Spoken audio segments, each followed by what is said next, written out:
Welcome to episode 103 of the Headspace and Timing podcast. As I've been mentioning in the past couple of shows, we're increasing our podcast episodes to 2 a week. On the first show of every month, I'm going to be giving you a sneak preview of the episodes coming up that month. So here's a sneak preview for April 2019. We have a number of really good guests this month, culminating in a 2-part episode that I'm really stoked about.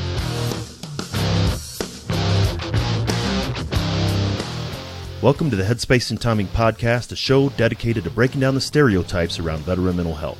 My name is Dwayne France, and I'm a retired Army non-commissioned officer and a combat veteran of both Iraq and Afghanistan. After retiring from the Army, I took on a new mission as a clinical mental health counselor for my fellow service members.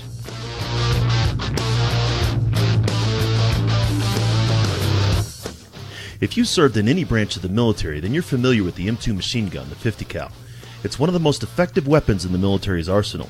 If the weapon's headspace and timing wasn't set correctly, however, it was just a useless chunk of metal. Veterans can be rendered inoperable if their headspace and timing's not set correctly either. That's my goal with this show, to change the way that we think and talk about veteran mental health and reduce the stigma against seeking support.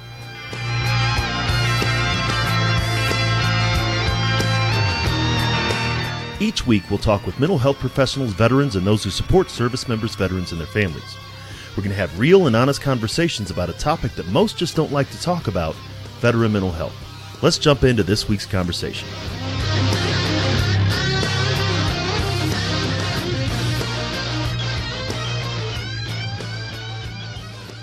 On Thursday, April 4th, we'll be releasing episode 104, a conversation with veteran and mental health counselor Eric Strom. Having that lived experience is important. For some, they're going to, look for that counselor who is a veteran, right? To have that extra 1%. But for a lot of folks, if you have that other, 98, 99%, they can be okay with that. And yeah, definitely important to pay attention to that cultural competency piece. Eric and I have a great conversation about how some veterans feel like they absolutely have to talk to a veteran for therapy, but then others just want to talk to someone who they can relate to. Therapy is important, and having a good relationship with a therapist is also important. We also talk about the differences between mental health in the active duty military and the Guard components. On Tuesday, April 9th, on episode 105, I have a conversation with a friend and colleague, Justine Evers. There's been a lot of other things I've learned along the way. How to let go, how to just be present. How many people listening to this even know how to do that? We know we see all these great quotes online and Facebook and Instagram and Pinterest around be present, but are people really doing it? Are people really taking time to write the things that they're grateful for and realize that they actually have everything they need in their lives right now? And if you don't, it'll come. Justine and I have known each other for a couple of years, back when she was working with veterans in the higher education space, to her work with Bunker Labs, and now her own nonprofit, The Paradigm Switch. Justine is an inspiration to me and military spouses and service members throughout the country. What many didn't know was that Justine was struggling with alcohol addiction while she was outwardly successful. She and I have a real and honest conversation about the 2 lives she'd been leading and the things that she's learned since she acknowledged the addiction and took steps to change it. I'm honored to have been able to share Justine's story with the Headspace and Timing audience, and extremely grateful for her courage and openness about a challenging subject. On episode 106, mentor extraordinaire Lita Citrone shares her thoughts on military transition from a corporate perspective. Just because you've done something in the military doesn't mean that's what you're supposed to do when you come out. If you're a mechanic in the Navy and now you want to be an author or, a speaker, great, go be an author or a speaker. And I think so often we're limited by what we've done before. By the same token, if you want to be an author and a speaker and you're not very well spoken and you can't form a sentence, no matter how much you want that, it may not be in your cards. So there's a lot of possibility out there. It's just kind of helping folks create a strategy. If you're a veteran or military spouse and you don't know who Lita Citrone is, then you're missing a significant component in your post-military life. Lita is a recognized expert on military to civilian transition, but not because she's a service member. She comes to the transition space from the corporate side, having spent a number of years in the corporate sector. She's another example of someone who hasn't served but has a significant heart for those who have. On Tuesday, April 16th, on episode 107, Marine Corps veteran Dr. Teresa Larson and I have a conversation about the intersection between physical and psychological wellness. When you face the facts of what needs to be done, those are easy. Just do your job, care about people. Platoon commanders do things a little bit differently. Each one does things a little bit differently, but I do acknowledge that there is a uniqueness. However, when you need to just get a job done, and I knew that he was able to do it. And the hard part was letting go of that ego of like, it has to be me, it has to be me. I mean, you have to do that in life to truly move forward, is realize it's just not about you all the time. Like, you have to let go of that ego. What's going to provide you the best environment to be the most healthy? Dr. Larson has an amazing story about her own struggles with wellness to include something that people don't often associate with veteran mental health: eating disorders. She and I have a pointed conversation about her experiences, which include having to leave her platoon in Iraq in the hands of another leader because of her condition. Dr. Larson is an outstanding example of post-traumatic growth in that she's become stronger on the other side of these struggles and now helps people find wellness in mind, body, and spirit. On Thursday, April 18th, Air Force veteran Raul Juarez is on episode 108. He shares how he found continuing education to be the thing that helped him recover from his own mental health concerns and his desire to help other veterans with theirs. It sounds strange, but I actually, after my first deployment, I enjoyed it. I feel like what I was doing, I was applying it, and I was like actually making a difference. Not that you can't make a difference from, home station, but it felt like it was exciting. It was scary. It was everything all wrapped up into one. And maybe like, you can't replicate playing on Sundays or whatever sport you do. You can't play, from watching or just commentating. You just can't, right? That's what they say. It's not the same. It's great, but it's just not the same. And same thing here. Like, now we're talking about all swapping stories. And so there's a lot of that. I think a lot of similarities. Raul and I talk about the similarities between professional or collegiate athletes in their post-sports career and veterans in their post-military career, and how he's using the skills he gained in the military and in post-military life to help others. Episode 109 is going to air on Tuesday, April 23rd. Reporter Leo Shane and I have a conversation about reporting on veteran mental health and legislative advocacy. I will tell you there has been more talk of late. There's been a lot more long-term looking, especially as we look at the footprint of VA, where are hospitals being built, what facilities are out there.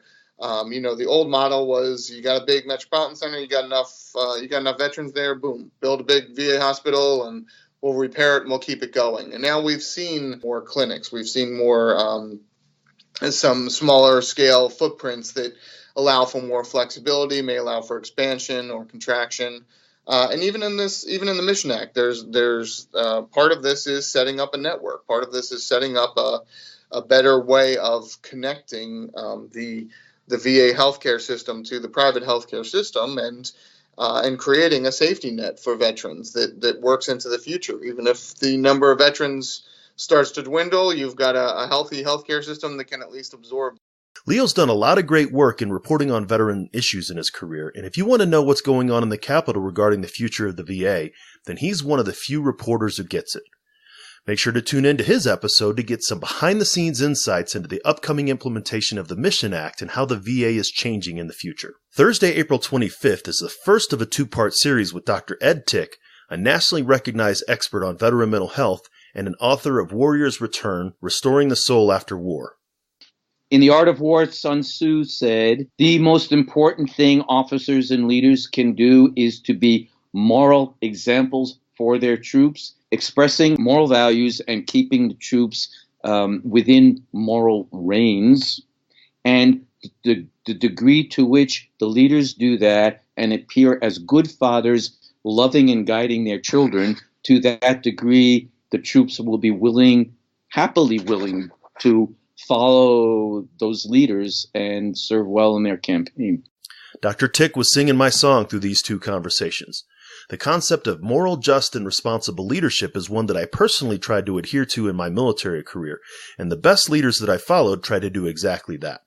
Consider outstanding leaders throughout history, like Dick Winters from the Band of Brothers, and those are the type of transformational leaders that you want to follow, not just have to follow. On Tuesday, April 30th, we're going to bring you episode 111, where Dr. Tick and I continue the conversation in the second part of this two-part series. Many human beings have an instinctive revulsion to being exposed to violence. And so it's not only when we're in danger we run the other way, when it's an actual physical danger, but when people feel in any way danger, threat coming at them in some form of violence, they do seem to turn the other way. And that means sitting next to a veteran and listening to his story. I may hear things that I'm really uncomfortable with. I may hear things I don't know how to respond to. I may hear things I disagree with that make me angry. I may hear things that morally offend me. I may have to look at my own moral injury at being a member of the society that does this. There are so many reasons civilians just shut down and the heart closes off and they look the other way. And this is in contrast, of course, to all the war movies coming out of Hollywood, where war is entertainment. It's not the same as education. He and I had such a great conversation the first time we sat down together, we didn't get to some of the things that he wanted to talk about, so we had to swing back around for the second conversation. In the first part, we talked about moral injury, the morality and meaning of being a service member, and in the second conversation, we talked more about the community response to service members and the need for understanding and education on both sides.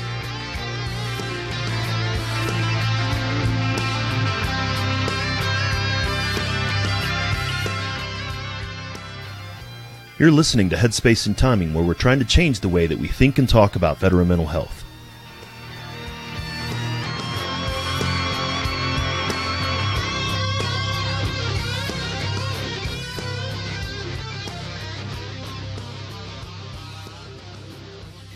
So there you have it, a month's worth of great conversations coming up. I'm always floored by the insights of the guests that we've had on the show. It's not just me having the conversations about mental health and wellness, but a whole community of individuals. Whether we're talking about addiction, eating disorders, the successes and struggles that a veteran faces in their post-military life, an insider's look at the future of the Department of Veterans Affairs, or the extended peek into the mind of one of the elder statesmen in the field of veteran mental health, there's something for everyone in this month. Make sure to subscribe on your podcast player of choice by going to veteranmentalhealth.com/platforms so you don't miss any of the shows. Thanks for taking the time to listen. If you want to find the show notes for this episode, go to veteranmentalhealth.com/HST103. While you're there, share the link to the show with someone that you think might need to hear it. We're always looking for guests, like the ones that we're previewing here. You can drop me a line at info@veteranmentalhealth.com to recommend guests, or you can go to veteranmentalhealth.com/guest to fill out a suggestion or request. Just a reminder that the guests and information in this show are for educational purposes only and not meant to be considered professional advice. While I am a therapist, I'm not your therapist. If something you've heard makes you think that you could talk to somebody, then reach out to do so.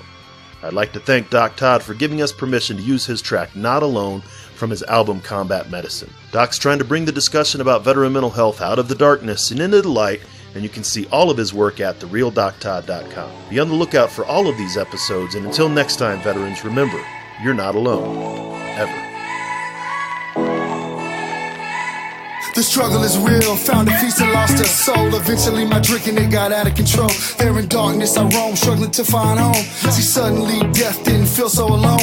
22 a day, destination unknown. It could have been avoided if you picked up the phone, but now you're gone, so I guess all we get is the tone. Nothing but bone weeds, overgrown, pushing up stone. I've triumphed over enemies, co-creating enemies. Broke out facilities that tried to put an end to me. R.I.P. I'd rather grind in tranquility. Authentic tendency, embrace my ability. I try so hard to have faith. I bow my head and I pray. Lord, please lend me the strength to carry on and stay. Stand up. How this life so demanding.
love you guys. Take those bottles out, dog, and pour them in the sink. Take the needles out your arm and the gun away from your forehead. It's time, man, you've been through enough pain, stand up. It's time to stand back up. All my veterans, man, Army, Marine Corps, Navy, Air Force, Coast Guard. Get up, you know. Oh, I try so